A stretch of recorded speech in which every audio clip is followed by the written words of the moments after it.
Esther here with big poofy hair and wanting to do the first of a handful of videos about working with the tarot court cards. And really in these videos, I want to feature three main principles of working with the tarot court cards. The first is all about personality. Personality is one way to think about that is the side of us that we bring forward into our encounters in the world, the way that our selfhood shows up in the world. This principle really is about the fact that the court cards are, I'm looking around it, I'm surrounded by tarot cards right now. You think about the historical tarot and you've got cards that look like this, right? You've got the allegorical, really archetypal, cosmic, big meaning cards of the major arcana, of the trump cards, right? And then you've got cards that look like this or like this that are clearly abstract, dominated by the suit element, right? Discs or pentacles or denier, and then, swords, whatever, that are dominated by the pips, that are dominated by the suit element and dominated by the logic of number. And then you have cards that look like, well, here we go, like this, right? Where you have people, right? This is a trump card, the Empress, people, but these people are dominated by two facts. One, they clearly have a relationship to hierarchy, the hierarchy of the court. So queen, king, knight, knave, or page, and by the suit element. So personality, coming back to personality, these are very outward, formal representations of selfhood in a very static way. So in a sense, if you think about the Greek root of the word personality, persona is the Greek word for mask. There's a theatricality to the court cards. The identities that are being presented here, they're not big old cosmic ideas, archetypal, allegorical ideas. They're almost like theatrical masks, right? They're personality.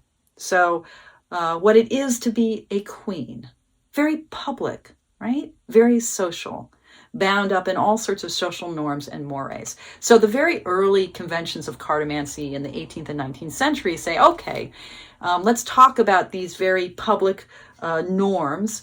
And we're just going to talk about physical appearance, again, sort of outward, the outward face. Persona means like face, mask. We're just going to talk about the outward face of things.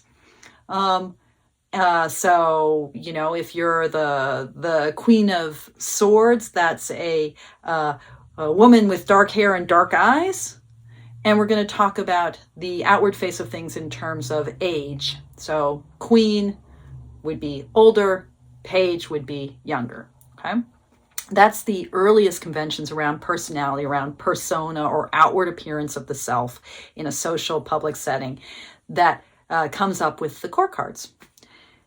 Now, in the tarot renaissance of the 70s and 80s, you had this movement toward thinking about the tarot not so much from a fortune-telling cartomantic perspective, but from the perspective of the self-growth and self-realization movements of depth psychology of the 70s and 80s. And people like Mary K. Greer, like the phrase from her 1980s book, that really incredibly influential, important book, Tarot for Yourself. How is tarot about self-growth, self-development, self-actualization? And then her 2001 book, this is a reprint, but Understanding the Tarot Court Cards. So she talks about the cards in terms of personality. And she says this really important thing. This is the first principle of reading the tarot courts in terms of personality, in terms of that public-facing side of ourselves. She says, the single most powerful way to read the tarot court cards is to take each court card that appears in a reading as presenting an aspect of the seeker's personality. So each tarot court card that appears, Queen of Cups, Queen of Swords, Page of Pentacles, each one that appears represents an aspect of the seeker's personality. So these aren't about necessarily I mean, they could be, but they're not necessarily about other people in the world. They're about the personality of the seeker. In this way, she encourages us to read tarot court cards in the same way that depth psychology and psychoanalysis encourage us to read our own dreams. That, if a figure or an image or an object appears in a dream, the invitation is to read that image, interpret that image or object or person or whatever it is as an aspect of the dreamer, right? To bring it back to the self. So personality, bringing the tarot court cards back to help us interpret aspects of the individual's personality. That's the first principle. Court cards are about aspects of your personality as you read for yourself, or as the seeker's personality if you're reading for others.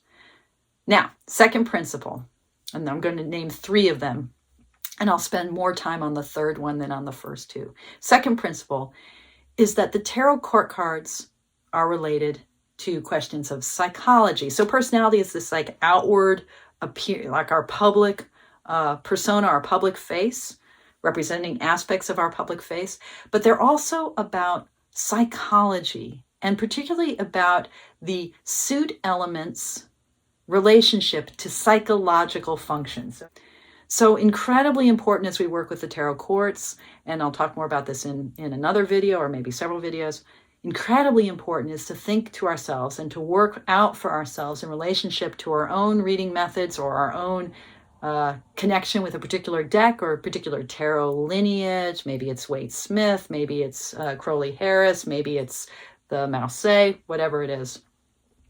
To work out for ourselves how the 4 elements of the minor arcana, pentacles or discs, wands or batons or staffs, whatever it's called in the decks that we're working with, swords and cups, how those 4 suit elements relate to psychological functions.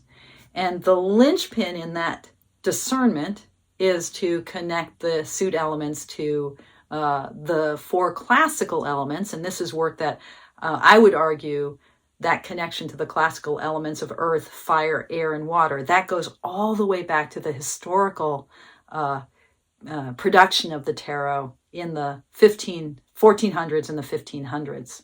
So how do the 4 minor arcana suits relate to the classical natural elements of earth, air, fire, and water? And then how do earth, air, fire, and water relate to psychological functions? So a very straightforward way that is probably familiar to many of you watching this video, if not all of you. You take something like the swords, and a classical association of the swords is with the element of air. It's not the only association. Some tarot lineages connect the swords with water or even with fire.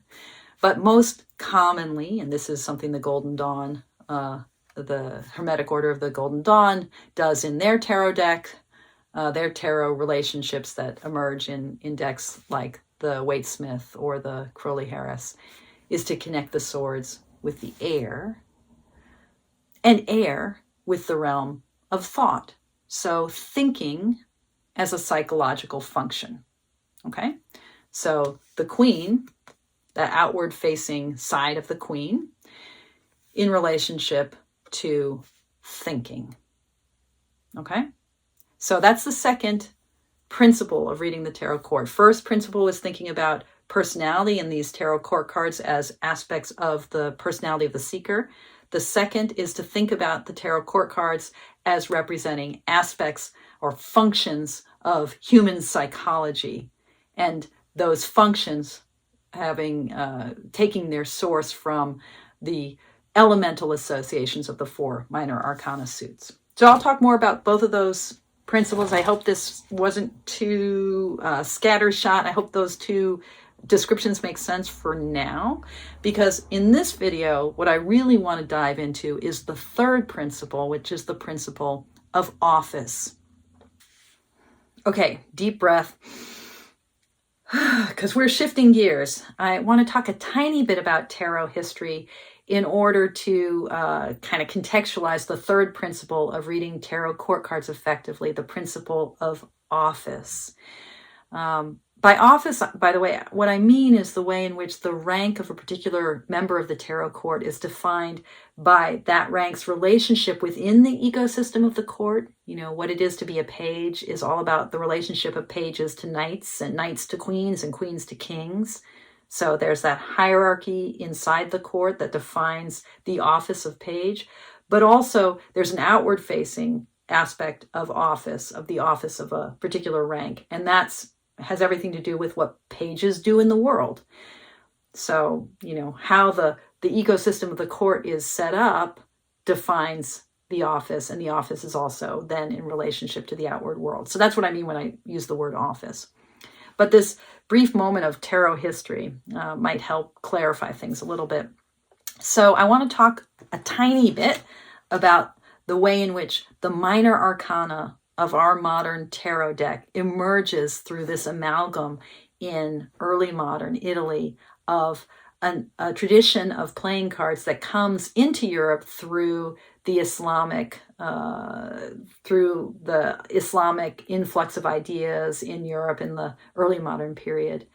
There's a deck that's called the Mamluk playing card deck, and the only surviving example of that deck, I think, or only complete surviving example or quasi-complete, is in the Topkapi Museum in Istanbul. Ulrich Kaltenborn in 2018 did a really cool recreation of that deck, and it was a Kickstarter. I think you can still get copies of this, of his recreation. But the Mamluk deck is thought to be the link between China and Europe. China in the Tang Dynasty, like in 900-ish AD, China produces these money cards. They're like paper money, but they're also used in gambling, and they have denominations on them. So they start to look like what we would call playing cards. And those get introduced into the Islamic world and become the basis of really the progenitor of the modern playing card deck and the minor arcana in tarot. These 4 suited decks with a court attached to them. So aces, what we will call aces through 10s, and then these 4 court cards. Now the Mamluk deck has 4 suits. It has polo sticks, which become batons. It has scimitars, which influence the suit of swords. It has myriads, which is really a money suit, like the earlier Chinese playing cards, but the depictions look like cups. And so that influences the emergence of the suit of cups. And then coins, which influence the emergence of coins or what later become pentacles. And in the Mamluk deck, so again, this is like, we have an example, the one that Ulrich used for his deck that's from 1500, but the decks probably originate around 1200, 1250 and come into Europe through the Iberian Peninsula and through that kind of historic meeting of East and West of Islam and Christian Europe in Spain, and then in the whole kind of European Mediterranean world. The Mamluk deck has these 4 court cards. This is Ulrich's depiction of the suit of coins. And at the top of the court system in the Mamluk deck is the king. But underneath him is the first viceroy or the first deputy, the second deputy, and the third deputy. So the Mamluk deck, here's coins, here's cups, or what we would call cups, but it's called myriads in this deck. The king, first deputy, second deputy, third deputy. Here's polo sticks, the king, the first deputy, the second deputy. Whoops, is that second or third? It's hard to tell with the polo sticks. First, second, third, I think. And then scimitars. The king, and I don't even know how to read this. First, I can't read them. Okay. Hard to tell the difference, but here they are, first, second, and third. What's interesting to me about these decks and these courts is that the principle of office in the Mamluk deck is all about deputizing. It's like the delegation of authority. The power is with the king, but the king can delegate downward to his, first deputy or viceroy, his second or his third. So it's not at all based on what will become the standard in Europe, influenced by the traditions of courtly love and by all of European literature and the issues about gender and the way in which females and families and dynasties fit into the European picture of monarchy, which is really different from Islam. So in like the Visconti Sforza deck, you have a queen and you have a knight and you have a page. And the principle here isn't about the delegation of authority. It's about service, right? It's about chivalry. So the page serves his knight. The knight, serves his lady, right? And the lady serves her king. Really different understanding of office, right? Because the interrelationship of the characters is different. And consequently, that notion of service plays outward. So the knight serves his lady, but he also serves his kingdom. So the whole thinking about the European court that comes into the tarot is built on a notion of service as opposed to a notion of delegation of authority. Now, that sets things up really beautifully for the esoteric and occult tarot that emerges in the 19th century through like the Hermetic Order of the Golden Dawn, where the tarot court becomes part of a Christian Kabbalistic understanding of how we serve God and how the world of spirit emanates down through us. So it becomes now a religious understanding of function and office. And that's something to talk about in another video, but I just want to say that for now, that as you confront, your court figures, thinking about what it means to be the King of Pentacles, for instance, start thinking about office. Start thinking about the ways in which the king relates to the queen relates to the knight relates to the page, and how those relationships within the court flow outward. Particularly if you're working with a deck that has a more unconventional designation. So I'm thinking here, for instance, of J.D. Hildegard Hinckel's Tarot of Delphi, where she explicitly rejects the logic of the early modern court with its kind of rationale of courtly love and service. The page serves his knight, the knight serves his lady, the lady serves her king, the king serves the kingdom, and they all serve the world through the element of the suit, or they serve the element itself. So to be the King of Pentacles is to be in service to Earth and to the psychological function of Earth, say the sensate function, the sensing embodied empirical function of the psyche. J.D. Hildegard Hinckel, in contrast, says, the titles and attributes of the face cards, of the court cards, reflect the history and literature of ancient Greece and Rome. So in her Tarot of Delphi, we don't have pages and knights and queens and kings. Instead, we have devotees, artisans, heroes, and enchantresses. She's created her own ecosystem. So the devotee, she's trying to reflect like an ancient Greek or Roman system. The devotee expresses devotion to what the suit represents. The artisan expresses the ability to use the suit's quality in productive ways. The hero is energetic, the living expression of the suit. And the enchantress offers a conscious application of the suit for desired ends. So her world really tilts toward the Delphic and the oracular, sort of this more mythic relationship to the cosmos, where we have the work of the enchantress, of the hero, of the artisan, of the devotee. It's a much more devotional construction of the tarot system and its use of the court than this kind of chivalric, courtly love system that we've inherited through the early modern interpretation of the Mamluk court. So all this to say that, the tarot court, principle number 3, will embody a sense of office. And to think about that sense of office, we need to look at our particular deck, our particular lineage when we're working with a deck, and say, okay, so how do each of the figures in this court, how do they relate to each other?